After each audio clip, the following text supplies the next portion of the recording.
Suman TV ప్రేక్షకులకి నమస్కారం. నేను గిరిజ. డిసెంబర్ 1 నుంచి 15వ తేదీ వరకు ద్వాదశ రాశుల ఫలితాలు ఎలా ఉన్నాయో తెలిపేందుకు ప్రముఖ జ్యోతిష్య పండితులు బ్రహ్మశ్రీ నందిభట్ల శ్రీహరి శర్మ గారు ఉన్నారు. గురువు గారితో మాట్లాడి మరిన్ని విషయాలు తెలుసుకునే ప్రయత్నం చేద్దాం. నమస్కారం గురువు గారు. వాగర్థావివ సంపృక్తౌ వాగర్థ ప్రతిపత్తయే జగతః పితరౌ వందే పార్వతీ పరమేశ్వరౌ. సదాశివ సమారంభాం శంకరాచార్య మధ్యమాం అస్మదాచార్య పర్యంతం వందే గురు పరంపరాం. ఆదిత్యాయ చ సోమాయ మంగళాయ బుధాయ చ గురు శుక్ర శనిభ్యశ్చ రాహవే కేతవే నమః. శృంగేరి జగద్గురు పీఠాధిపతులకి, కంచి పీఠాధిపతులకి నమస్కారములు తెలియజేసుకుంటూ కార్యక్రమాన్ని ప్రారంభిద్దాం. గురువుగారు, డిసెంబర్ 1 నుంచి 15వ తేదీ వరకు కన్యా రాశి వారికి అసలు ఎలా ఉండబోతోంది? రాశి పరంగా చూసుకుంటే ఇప్పటి వరకు కన్యా రాశి వారికి అసలు బాగోలేదు.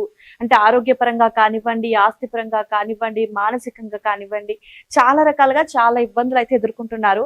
సో మరి ఈసారైనా ఇప్పటికైనా అసలు ఈ కన్యా రాశి వారికి బాగుంటుందంటారా గురువు గారు? తెలియజేస్తారా? కన్యా రాశి వారికి డిసెంబర్ 1వ తారీఖు నుంచి 15వ తారీఖు వరకు ఏ విధంగా ఉండబోతుందో తెలుసుకునే ముందు గ్రహ సంచారం తెలుసుకుందాం. రాశిలోనే కేతువు, సప్తమ స్థానం ముందు రాహు, అలాగే 6వ స్థానం ముందు శని, మరియు 5వ స్థానం ముందు 3వ తారీఖు నుంచి శుక్రగ్రహ ప్రవేశము, అలాగే 3వ స్థానంలో రవి బుధులు, అలాగే 9వ స్థానంలో గురువు వక్రీకరించి లాభస్థానంలో కుజుడు స్తంభించి ఉండడం. విశేషించి గత 15 రోజుల్లో ఏ విధంగానైతే ఎదుర్కొన్నారో చాలా తక్కువ సమస్యలు, కానీ ఎక్కువగా యోగాలు అనేటువంటి పొందడం జరిగింది. ఈ 15 తారీఖు వరకు కూడా మళ్ళీ అదే విధమైనటువంటి కంటిన్యూటీ మీకు లభించబోతుంది. ముఖ్యంగా గమనించుకున్నట్లయితే నిరుద్యోగస్తులకి ఉద్యోగము లభించుతుంది, అందులో ఏమాత్రం సందేహం లేదు. ఉద్యోగంలో ఉన్నటువంటి వారికి గురుతర బాధ్యతలు అనగా పెద్ద పోస్ట్ అనేటువంటిది వచ్చే అవకాశాలు కూడా గోచరమవుతున్నాయి. అనగా ఇంక్రిమెంట్కి సంబంధించింది కావచ్చు, లేకపోతే ప్రమోషన్కి సంబంధించినటువంటి వ్యవహారాల్లో మీ పేరు నిలబడుతుంది, వినబడుతుంది. ఇక 3వ తారీఖు నుంచి శుక్రగ్రహం అనగా గత 15 రోజులుగా చూసుకుంటే కుటుంబ సౌఖ్యం లేకపోవడము, దాంపత్య సౌఖ్యం లేకపోవడము, స్త్రీ సౌఖ్యం లేకపోవడం లాంటివి గమనించినటువంటి కన్యారాశి జాతకులు 3వ తారీఖు నుంచి శుక్రగ్రహ సంచార గ్రహ ప్రభావము మార్పు చెందడం చేత కుటుంబ సౌఖ్యము, దాంపత్య సౌఖ్యము, స్త్రీ సౌఖ్యము అన్నీ కూడాను తిరిగి పొందుతారని చెప్పవచ్చు. కుటుంబంలో అశాంతి కోల్పోయి ప్రశాంతత లభిస్తుంది అని చెప్పవచ్చు. ఇక విడిపోయినటువంటి భాగస్వాములు ఎవరైనా కానీ మళ్ళీ కలుసుకునే అవకాశాలు కూడా గోచరమవుతున్నాయి. ఇక ప్రధానంగా చూసుకున్నట్లయితే ఈ యొక్క 15 రోజుల్లో ఈ 1వ తారీఖు నుంచి 15వ తారీఖు డిసెంబర్ వరకు కూడా ఈ యొక్క కన్యా రాశి వారికి మనస్తత్వం ఎలా ఉంటుందంటే ప్రతిదీ కూడాను తరచి చూసుకునేటువంటి మనస్తత్వము. అంటే 1కి 2 సార్లు చెక్ చేసుకునేటువంటి అలవాటు ఈ యొక్క కన్యా రాశి వారికి గోచరమవుతుంది. కాబట్టి జాగ్రత్తలు పాటించండి. ఇక అన్నిటికంటే ప్రధానమైనటువంటిది ఈ కుజుడు స్తంభించి ఉండడం. ఇది చాలా విశేషం అండి.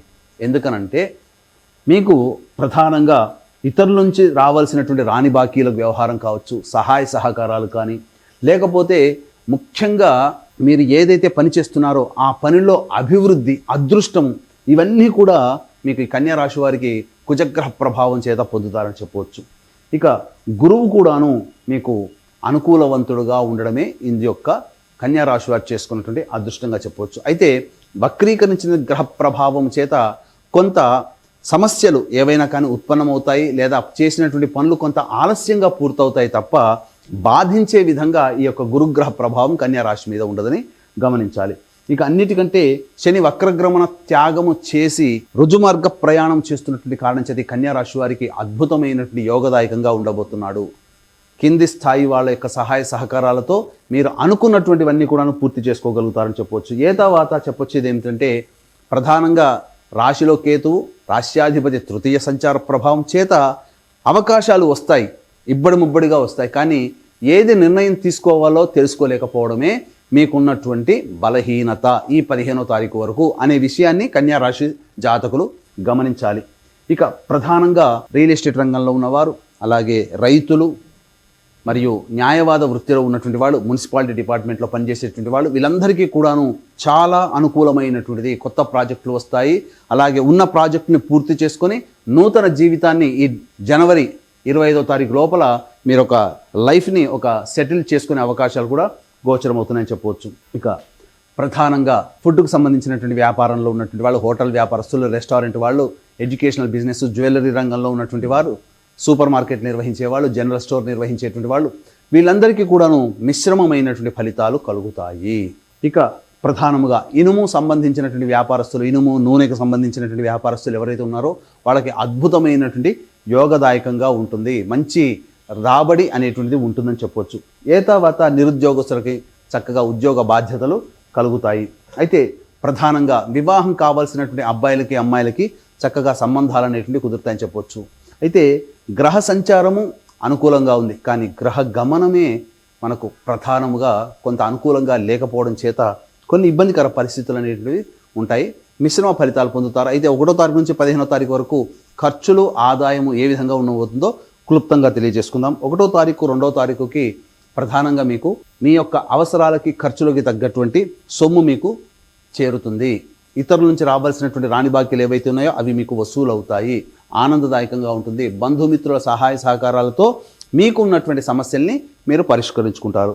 ఇక 3, 4 తారీఖుల్లో గృహ మరమ్మతులు, వాహన మరమ్మతులకు ఎక్కువగా ఖర్చులు జరుగుతాయి. గృహోపకరణాల కొనుగోలు ఈ 3, 4 తారీఖుల్లో మీకు కలుగుతాయి. అలాగే తల్లిగారి ఆరోగ్యం పట్ల శ్రద్ధ వహించాల్సినటువంటి పరిస్థితి, ప్రశాంతత లేని జీవితాన్ని పొందుతారు. ఇక 5, 6 తారీఖులో కనుక గమనించుకున్నట్లయితే మీ ఆరోగ్యం పట్ల శ్రద్ధ వహించాల్సినటువంటి పరిస్థితి అని చెప్పవచ్చు. ముఖ్యంగా ఈ యొక్క 5, 6 తారీఖుల్లో కనుక చూసుకున్నట్లయితే మీరు ఏదైతే ఆలోచన చేస్తారో ఆ ఆలోచనలన్నీ కూడాను, పనులన్నీ కూడాను వేగవంతంగా పూర్తి కావు, ఆలోచనలకే పరిమితం అవుతాయని చెప్పవచ్చు. 7, 8, 9 తారీఖులో కనుక చూసుకున్నట్లయితే ప్రధానంగా మానసిక ప్రశాంతత ఉండదు. ఒకటి గుర్తుపెట్టుకోండి, మానసికంగా సంతోషంగా అంటే బిజీ లైఫ్లో ఉంటారు. బాగా ఏ పని చేయాలన్నా కానీ ఆ పని వేగవంతంగా అవుతూ ఉండడము, అనుకున్న పనులు సజావుగా పూర్తి అవ్వడము, అన్నిటికంటే మించి డబ్బు చేతికి అందడము, ఇవన్నిటి కారణం చేత మీరు కొంత బిజీ లైఫ్లో ఉండిపోతారు. ఇక 10, 11 తారీఖులో కనుక గమనించుకున్నట్లయితే ఇతరుల కోసమే ఎక్కువగా మీరు పాటుపడడం అనేటువంటిది జరుగుతుంది. తద్వారా మీ యొక్క సౌఖ్యాన్ని మీరు కోల్పోతారు. అంతే. జీవిత భాగస్వామి, వ్యాపార భాగస్వామి నుంచి రావాల్సినటువంటి సహాయ సహకారాలు అందుతాయి, డబ్బు కూడా సకాలానికి అందుతుంది. ఇక 12, 13 తారీఖులో కనుక చూసుకున్నట్లయితే ప్రధానంగా ఖర్చులు అధికంగా ఉంటాయి. దైవపరమైనటువంటి క్షేత్ర సందర్శన కానీ దైవపరమైనటువంటి ఖర్చులు మీరు పెడతారు.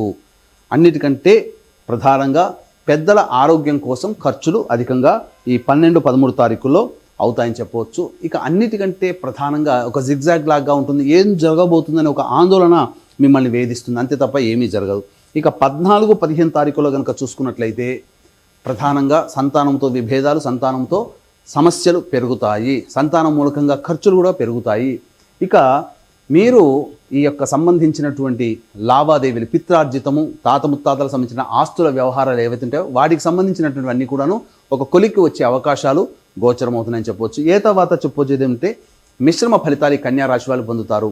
కావున ఈ యొక్క సంబంధించినటువంటి ద్వాదశ రాశిలో జన్మించినటువంటి వారికి సమస్యలు తొలగిపోవాలనే ఉద్దేశంతో జాతకరీత్యా కలుగు విద్య, వివాహ, ఉద్యోగ, దాంపత్య, సంతాన, అనారోగ్య సమస్యలు మరియు గోచారరీత్యా కలుగు వృషభ, మిథున, కర్కాటక, సింహతుల, వృశ్చిక, మకర, కుంభమీన రాశిలో జన్మించిన వారికి శనిదోష పరిహారార్థమై సర్వదోష నివారణ పూజలు, హోమాలు అనేటువంటివి డిసెంబర్ 2వ తారీఖు రోజున గోకర్ణంలో కానీ శ్రీశైలంలో కానీ మరియు సుప్రసిద్ధ మహామహిమాన్విత కాశీక్షేత్రంలో ఈ యొక్క కాశీక్షేత్రంలో సర్వదోష నివారణ పూజలు, 2వ పూజలు అనేటువంటివి కాశీక్షేత్రంలో జరిపించడం జరుగుతుంది. పర్ హెడ్ 1500 రూపాయలకి. అవకాశం ఉన్న వాళ్ళు కార్యక్రమ తదనంతరం కాంటాక్ట్ చేసి మీరు నమోదు చేసుకోవచ్చు. 2 కార్యక్రమాలు నమోదు చేసుకోవాలన్నా 2 విధాలుగా రుసుము చెల్లించాలి. ఓకే గురుగారు, డిసెంబర్ మాసంలో 1 నుంచి 15వ తేదీ వరకు ఆల్మోస్ట్ ఈ కన్యా రాశి వారికి చాలా బాగా ఉంటుందని తెలియజేశారు గురుగారు. మరింత వాళ్ళు మెరుగుపడటానికి ఎలాంటి పరిహారాలని మీరు సూచిస్తారు గురుగారు? వీరు ప్రతిరోజు కూడాను తులసి చెట్టు దగ్గర దీపారాధన చేసి విష్ణు అష్టోత్తరం 3 సార్లు చదువుకోవాలమ్మా. తర్వాత కాలభైరవాష్టక పారాయణం రోజుకి 3 సార్లు పఠించాలి. ఈ విధంగా చేస్తే చాలా సమస్యలన్నీ తొలగిపోతాయి. ఇవన్నీ గోచారిత్య కలుగు ప్రయోజనములు. దీనికి విభిన్నంగా ఇంకా మీ యొక్క జాతకం ఉన్నట్లయితే మీ యొక్క జన్మ జాతకంలోని గ్రహాల యొక్క దశాంతర్దశల గ్రహ ప్రభావం కావున దగ్గరలోని మంచి ఉపాసనా పరులైనటువంటి జ్యోతిషుని సంప్రదించి వారి సలహాలు, సూచనలు కనుక పాటించినట్లయితే మరింత మెరుగైనటువంటి ఫలితాలు పొందుతారని చెప్పవచ్చు. రాశి ఫలితాలతో పాటు అలాగే మంచి మంచి పరిహారాలని వివరిస్తున్నందుకు చాలా ధన్యవాదాలు గురువు గారు. సర్వం శ్రీ ఉమామహేశ్వర పరబ్రహ్మార్పణమస్తు.